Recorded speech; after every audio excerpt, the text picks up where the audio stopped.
जय माता की दोस्तों, माता रानी की कृपा और आपके पूरे परिवार सदा और सर्वदा बनी रहे। दोस्तों, आपका स्वागत है अपने channel my lovely home and garden में।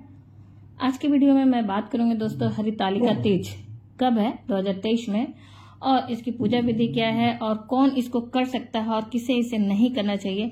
क्या कोई अगर नया व्रत उठाना चाह रहा है तो उठाना चाहिए कि नहीं उठाना चाहिए, अगर नहीं उठाना चाहिए तो क्यों नहीं उठाना चाहिए। तो बहुत सारे ऐसे बात हैं। और उसके बाद दोस्तों, इसका शुभ मुहूर्त क्या है पूजा का, और ये इस दिन 3 पहर में किया जाएगा और किस दिन रखा जाएगा, तो इसकी पूजन की सामग्री भी क्या क्या है, इन सब सारे विषयों पर हम लोग बातचीत करेंगे आज के वीडियो में दोस्तों। तो आज की वीडियो बहुत ही खास है, महत्वपूर्ण है, इसलिए आप अंत तक अवश्य ही देखें। फिर कोई भी प्रश्न हो या कोई भी सुझाव हो तो आप कमेंट बॉक्स में लिख सकते हैं, या किसी भी संबंधित वीडियो आप देखना चाहते हैं तीज त्योहार संबंधित तो आप कमेंट बॉक्स में लिख सकते हैं दोस्तों। फिर माता रानी के नाम का जयकारा कमेंट बॉक्स में अवश्य ही लगाएं। आप मेरे चैनल पर नए हैं तो मेरे चैनल को सब्सक्राइब करें, बेल नोटिफिकेशन अवश्य ही दबाएं, जिससे आने वाली वीडियो की जानकारी आपको समय से प्राप्त हो सके दोस्तों। तो फिर चलिए फटाफट से हम लोग बातचीत कर लेते हैं हरितालिका तीज के बारे में। पंचांग के अनुसार हर साल भाद्रपद के शुक्ल पक्ष के तृतीया तिथि को हरितालिका तीज का व्रत रखा जाता है। इस दिन भगवान शिव, माता पार्वती जी की पूरी विधि विधान से पूजा की जाती है दोस्तों। करवा चौथ की तरह ही ये व्रत भी बहुत कठिन है, क्योंकि इस दिन महिलाएं व्रत निर्जला व निराहार करती हैं, और इसे करवा चौथ से भी इसीलिए कड़ा व्रत बोला जाता है, क्योंकि ये 24 घंटे से ऊपर का व्रत हो जाता है। सुहागिन महिलाएं जो रहती हैं उनके द्वारा अखंड सुहाग के लिए इस व्रत को रखा जाता है दोस्तों। वहीं कुंवारी लड़कियां भी अच्छे वर के लिए, अपने मनपसंद इच्छित वर की प्राप्ति के लिए इस व्रत को रखती हैं। मान्यता है कि इस व्रत को करने से वैवाहिक जीवन सुखमय होता है और पति पत्नी के बीच आपसी प्रेम बढ़ता है दोस्तों। माता पार्वती ने ही सबसे पहले हरितालिका तीज का व्रत किया था। ये व्रत वे महादेव को अपने पति के रूप में पाने के लिए की थी। ऐसे में सुहागिन महिलाओं के साथ कुंवारी लड़कियां भी अच्छे पति के लिए ये व्रत जो है रखती हैं। फिर ये जानते हैं कि साल 2023 में हरितालिका तीज कब है। तो दोस्तों, ये तो रही कि व्रत कब से शुरू हुआ और किसने प्रारंभ किया और क्यों किया जाता है। तो अब हम जानते हैं कि हरितालिका तीज जो है 2023 में कब है। तो तृतीया तिथि दोस्तों शुरुआत हो रही है 17 सितंबर 2023 को दिन में 11:08 पे, और तृतीया तिथि जो है समाप्त होगी 18 सितंबर को 12:39 पे, सोमवार के दिन।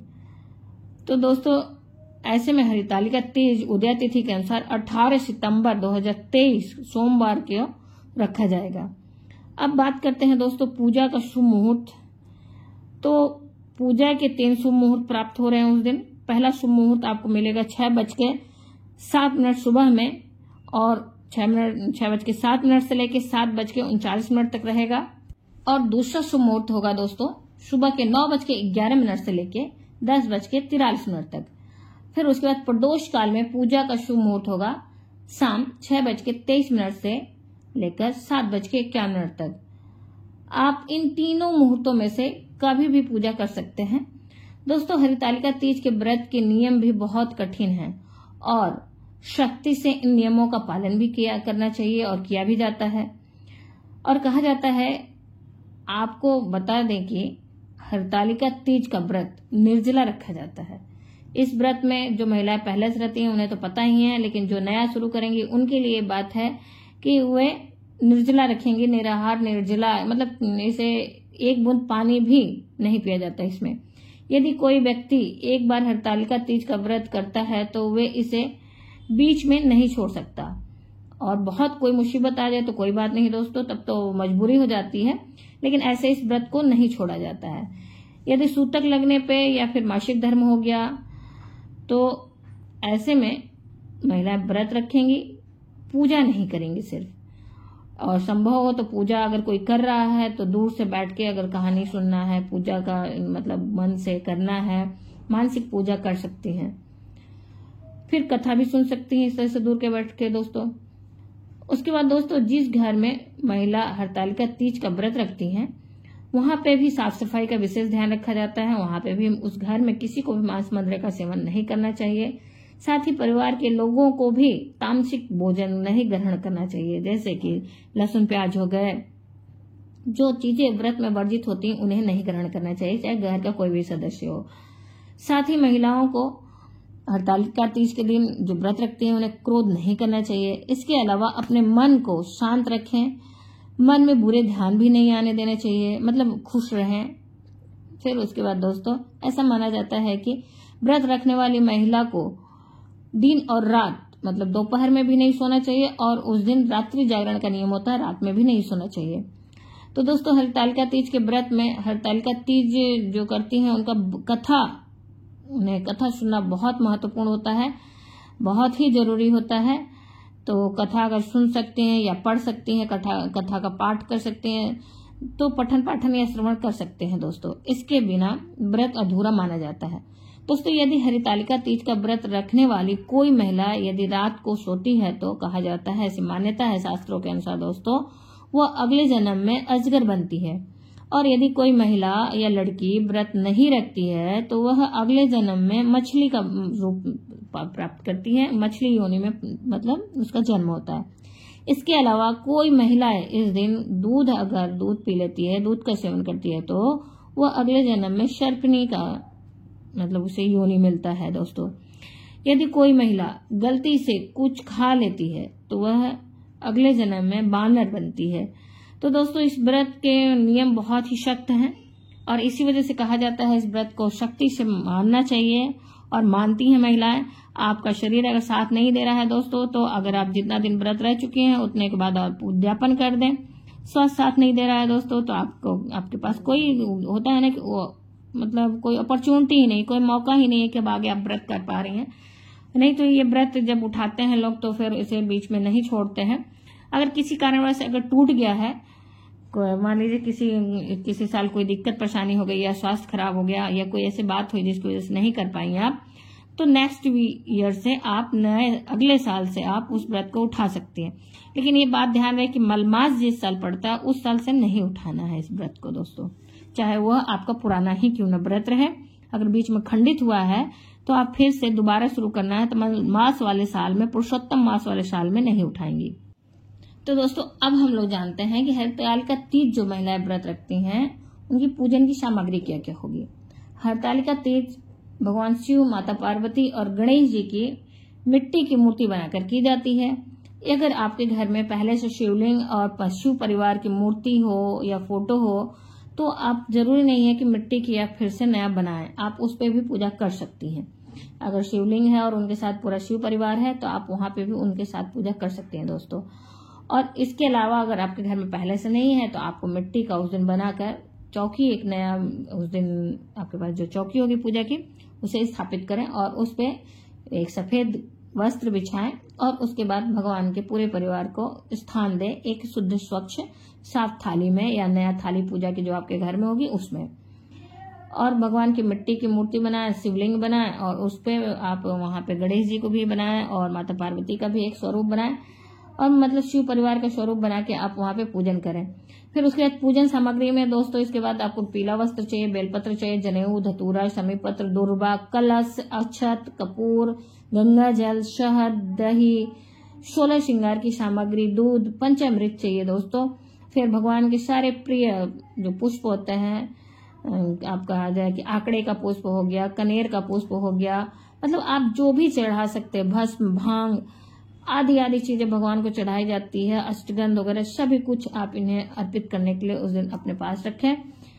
तीज करने वाली महिला को सुबह जल्दी उठकर स्नान आदि करने के बाद साफ स्वच्छ वस्त्र धारण करना चाहिए और सर्वप्रथम सूर्य भगवान को अर्घ्य देने के बाद अपने पूजा घर के जो स्थान है वहां पे पहुंचना चाहिए, गंगा जल का छींटा देकर शुद्धिकरण करना चाहिए दोस्तों। फिर उसके बाद हाथ में गंगा जल, पुष्प और अक्षत और कुछ पैसे लेके अपने नाम, गोत्र और स्थान, तिथि और व्रत करने का क्या आपका उद्देश्य है, किस लक्ष्य के लिए, किस कामना के लिए आप इस व्रत को धारण कर रही हैं, उन सब बातों को बोलते हुए भगवान से क्षमा याचना मांगते हुए और भगवान से प्रार्थना करें कि भगवान ये व्रत मैं संकल्प ले रही हूँ, इसे निर्विघ्न आप पूर्ण कराएं, क्योंकि भगवान के आशीर्वाद के बिना कोई भी चीज संभव नहीं है।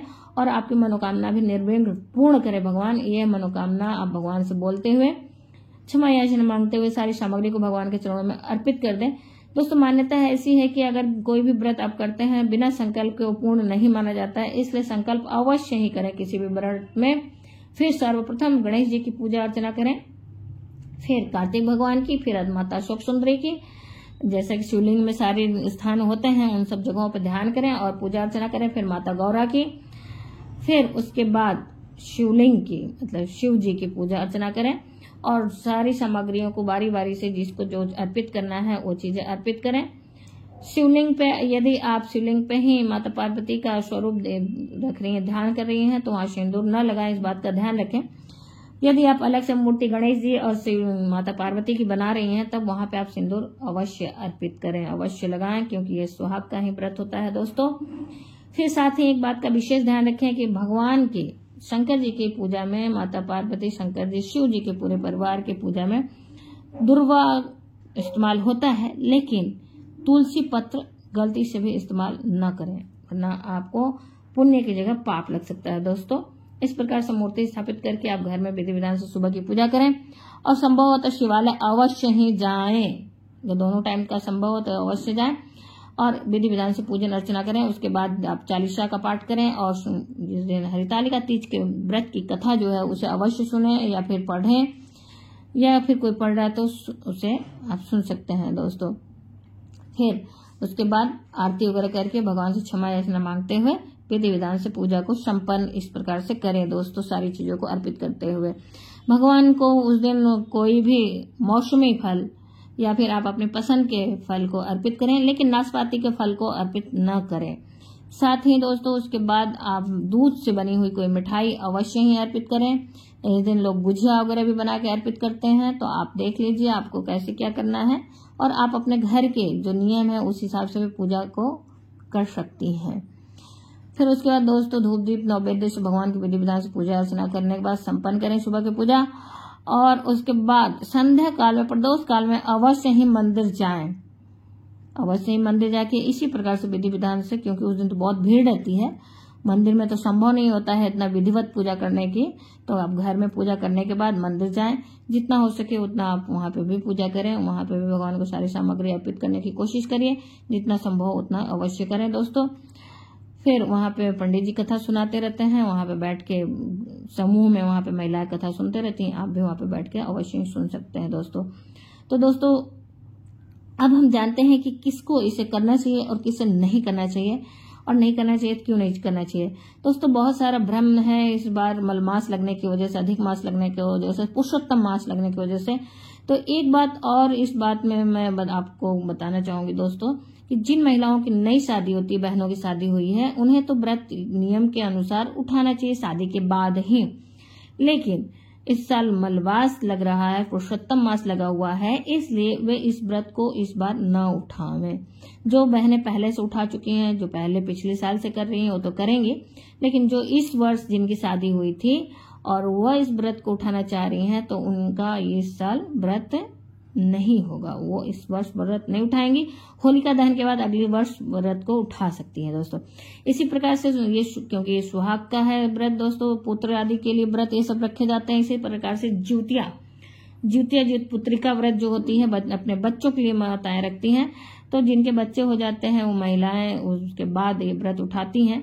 तो बहुत सारी बहनें इस साल माँ भी बनी होंगी, तो उनको भी नियम से तो हुआ उठाना चाहिए, लेकिन अधिक मास और मलमास होने की वजह से उन्हें भी ये व्रत पुत्रिका का नया नहीं उठाना चाहिए। जो पहले से कर रही हैं माताएं बहनें वो तो करेंगी, लेकिन जिनको नया उठाना था वो नहीं उठाएंगे दोस्तों।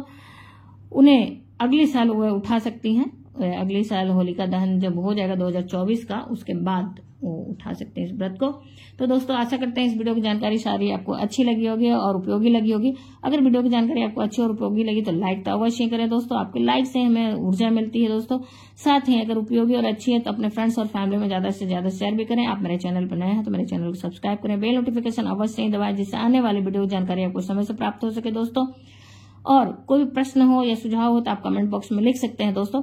ऐसे ही व्रत से संबंधित बहुत सारे अच्छे अच्छे वीडियो पहले से ही पड़े हुए हैं और आने वाले समय में भी ज्योत पुत्रिका हो गई और विश्वकर्मा पूजा हो गया और हरितालिका की व्रत कथा भी आपको मिलेगी।